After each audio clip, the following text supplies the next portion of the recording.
观察到近段时间乌克兰战场的发展，产生了一个疑问：对于乌军反攻行动，究竟什么样的武器才能真正对这场反攻起到最佳效果？ F-16战斗机行不行？事实上不太行，因为培训飞行员拥有一个时间成本。虽然西方国家正在帮助培训，但何时上战场还是一个未知数。M1 豹2之类的主战坦克行不行？其实也不太行。少数先进主战坦克面对俄军坚固的防线时，难以在战场上形成碾压优势。对于现在的乌克兰来说，简单直接的武器反而更有效果。在这武器选项中，火力军首推集束弹药。这次反攻受阻的原因，相信各位都比较清楚，那就是俄军经营大半年的坚固防线。所以这段时间，五角大楼召开了会议，表示在面对这些防线与阵地的时候，集束弹药反而可以取得非常好的效果，尤其是对付俄军的壕沟阵地。美国对于这方面的武器储备量可能拥有上百万发，因为美国与俄罗斯、乌克兰一样，不是禁止集束弹药公约的签约国。但对于这种武器的援助，美国还有一个问题需要解决。最近，五角大楼专门召开了一个会议，就是讨论援助集束弹药的提议。在问及关于155毫米集束弹药是否可以帮助乌克兰有效反攻的问题时，五角大楼军事分析专家表示，面对乌军战场所面临的问题，集束弹药将非常有用，尤其是面对俄军壕沟阵地。乌克兰政府也公开呼吁，希望西方国家能为其提供集束弹药，包括炮弹、火箭弹以及航空炸弹。在这场入侵战争中，俄乌双方都在大量使用各类苏制技术弹药，比如乌军发射的原点 U 弹道导弹就配备了集束弹药。所谓的集束弹药就是一种内部装填大量小型子弹药的武器，虽然单个子弹药杀伤力有限，但架不住数量多，能够对一定范围内的装甲目标与有生力量造成致命威胁。集束弹药的特性决定了在人员密集区域能够造成的伤害非常可怕。而在西方国家中，美国拥有大量集束弹药库存，至少也有上百万发。对现在正处于反攻态势的乌军来说，集束弹药能够解决很多问题。在利用飞机进行投放后，这些弹药会按照既定轨迹来攻击地面目标，甚至有些集束弹药的子弹药上还会配备末敏装置，在空中爆炸之后会散射出非常多的子弹药，可以同时摧毁多个目标，既可以由飞机拦截弹，也可以由火炮来发射。在今年3月份的时候，乌克兰就向美国发出过军事援助请求，希望可以获得 Mk20 狮眼2航空集束炸弹。对乌克兰来说，集束弹药可以解决2大问题：对美国等国提供的常规火炮和多管火箭炮系统所用弹药的更多需求，以及缩小俄军在火炮数量方面优势的方式。但由于乌克兰的空军航空兵损失比较大，难以采用标准方式进行投放，希望能将狮眼2作为无人机使用的小型弹药。这款集束弹药是一种大面积反坦克子母弹，一枚 Mk20 集束炸弹在目标上空150米至200米高度炸裂，释放出247枚子弹药，杀伤范围4800平方米，大致相当于12个篮球场大小，是美国在60年代研制的，于1968年开始列装海空军战术航空兵。美国海军和海军陆战队装备的型号为 Mk20， 空军装备的型号为 CLU-99。作为一款性能优良的集束弹药， Mk20 被美军广泛用于各类冲突。根据出动的数量和强度推测，美军至少已经使用了数万枚。尽管在沙漠风暴战役中，美国各军种投放的 Mk20 集束弹药就超过了28000枚。空军装备的是 CLU-99， 是一种圆柱形航空炸弹，头部采用尖拱形整流罩，配备展开的尾翼，炸弹长度达到 2.3 米，弹体直径335毫米，翼面翼展约900毫米，总重约220公斤。在炸弹内部设置了274个 Mk118 子弹药。虽然 Mk118 型子弹药的穿甲能力只有80毫米，但 Mk20 是由飞机投掷，从空中攻击坦克最薄弱的顶部装甲，80毫米的穿甲能力已经可以了。美国研制 Mk20的目的就是对付苏联的装甲机群，一枚 Mk20可以摧毁数十辆坦克。也因为集束弹药能在战场上起到独特作用，美国不愿意加入禁止集束弹药公约。但其中有一个问题，那就是美国法律。在2009年，奥巴马签署了命令，规定美国不允许将任何集束弹药移交给其他国家，无论是出售还是援助。为了能向乌克兰援助集束弹药，五角大楼公开建议国会修改法律。如果想为乌克兰提供集束弹药的话，就连国会不少议员也开始呼吁向乌克兰提供集束弹药。相关法律限制可能会通过修法的方式突破。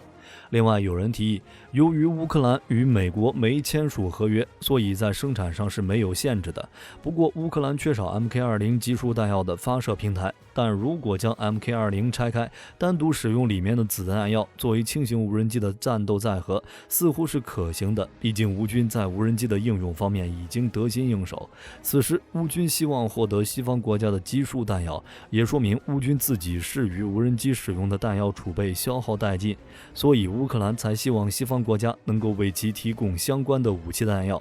尤其是轻型无人机可以携带的小型弹药。但其实，在乌克兰战场，乌军早已收到西方国家援助的集束弹药，这一点从乌克兰国防部发布的照片上就可以看出端倪。此前，乌克兰国防部曾公布一个照片，是关于 PZH-2000自行火炮的照片。有人发现，这辆 PZH-2000自行榴弹炮内部装载了 M483A1式155毫米口径炮弹。这可不是普通的高爆榴弹，而是一种集束弹药，是土耳其机械化学工业公司生产的。土耳其并不是集束弹药公约成员国，也不像美国那样有国内法律限制。换句话说，土耳其向乌克兰提供这种集束炮弹是不存在任何法律障碍。土耳其生产的这款集束弹药装填了88个破片杀伤双用途子弹药，子弹药在爆炸时能够穿透76毫米厚的军制装甲，没有一种装甲车辆的顶部装甲能够承受住这种子弹药的攻击。同时，这款集束弹药在爆炸时还会释放出大量预制破片，能够对人员进行大规模杀伤。在战场上，每使用4枚高爆弹药才能消灭1个敌人，而一发 M483A1 炮弹就能消灭10几个敌人。不过，跟其他集束弹药一样， M483A1 炮弹也存在严重的子弹药遗留问题。在发射后，至少有20%的子弹药不会爆炸，成为遗留爆炸物，对平民威胁很大。战后还需要出动专业工兵，对使用过这种炮弹的地区进行扫雷。在俄罗斯入侵之后，集束弹药一直是争议性话题。双方都在相互指责，认为对方使用集束弹药对平民造成了伤害。但根据战场实际情况来说，俄乌双方都曾使用集束弹药。值得注意的是，此前乌克兰向美国申请集束弹药的时候，希望美国能解除禁令，允许乌军将其作为海马斯的弹药。当时拜登的态度非常微妙，既没有答应，也没有完全拒绝。从这一点上来看，美国很久之前就在思考这个问题，因为这是解除援乌弹药短缺的一个方案。面对集束弹药这种敏感武器，就连美国都需要三思而后行，但埃尔多安却已经做了，可见援乌姿态非常激进。如果回顾一下西方援乌历程，就能发现，战场上第一个明星产品就是土耳其援助的 TB2 无人机，曾在基辅战役中发挥重要作用。除此之外，土耳其还向乌克兰提供了图版海马斯 Roketsan MCL 火箭发射系统以及 TRLG-230 精确制导导弹。如果美国坚持不同意乌军使用海马斯发射基数导弹，图版海马斯火箭炮可能会成为乌军发射基数导弹的平台。在后续的战争中，用来使用基数弹药打击俄军前沿阵地。从土耳其援助力度来看，土耳其的援助力度可能没有美国大，但在武器援助上却比美国少了很多限制。然而，基数弹药的争议还是巨大的。在过去的战争中，基数弹药主要用于打击敌方阵地与装备，但在使用的同时，也伴随着对平民和非军事目标的伤害。基数弹药最受诟病的方面，在其使用后会残留未爆炸的危险物，这些危险物可能会长期潜伏在战场上，会对平民和军事人员造成威胁。如果乌军获得集束弹药，确实好处多多，可以最大程度限制俄军装甲机群，一天打爆几十辆坦克，轻轻松松，同时还能助力反攻，还能打击俄军前沿阵地。但乌军如果大量使用集束弹药的话，可能会扩大乌克兰战场本就很大的雷区，尤其是对于集束弹药来说，如果使用的环境土质比较松软的话，集束弹药释放的子弹药有很大概率不会爆炸。一枚集束炸弹里大概会有5%甚至是更多的子弹药不会爆炸。按照北约的统计数据，这个数字是12%。不爆炸不意味着子弹药是安全的，如果有人触碰这些当时哑火的炸弹，还是会爆炸，等于说间接布下了一个雷区。所以在决定是否援助集束弹药方面，美国需要考虑多个因素。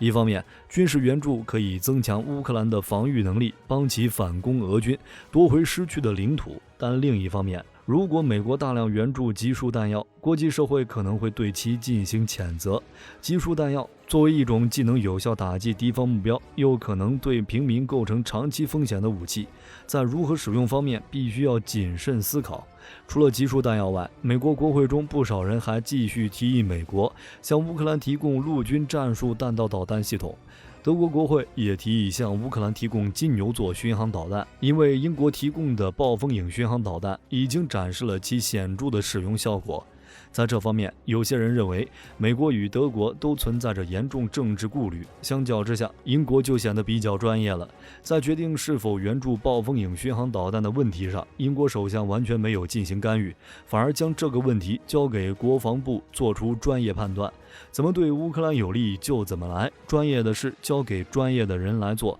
这才是真正能帮助乌克兰的方式。如果这次美国能同意援助集束弹药，最快可能会在本月援助清单中公布。毕竟这玩意儿在美国军火库中到处都是，上百万枚集束弹药放在仓库吃灰，不如送给乌克兰发挥作用。要知道，武器援助是会有争议，但并非不能考虑。此前，在英国援助贫铀弹之后，美国就跟上了步伐，成为第二个向英国援助贫铀弹的国家，可能会装备于 M1 主战坦克。不单单只是贫铀弹，美国的援助还包括贫铀装甲，可谓是全方位的。在前几个月，美国突然从韩国调走了超过100万发的贫铀弹药，运回美国本土。原本这些弹药一直存放在韩国，曾经受到韩国军民的反对，但是美国始终没有将这些贫铀弹药运走。在美国宣布援助乌克兰之后，这些弹药是紧急调走了，不能不让人怀疑，这些弹药很可能是转让给乌克兰的。所以说，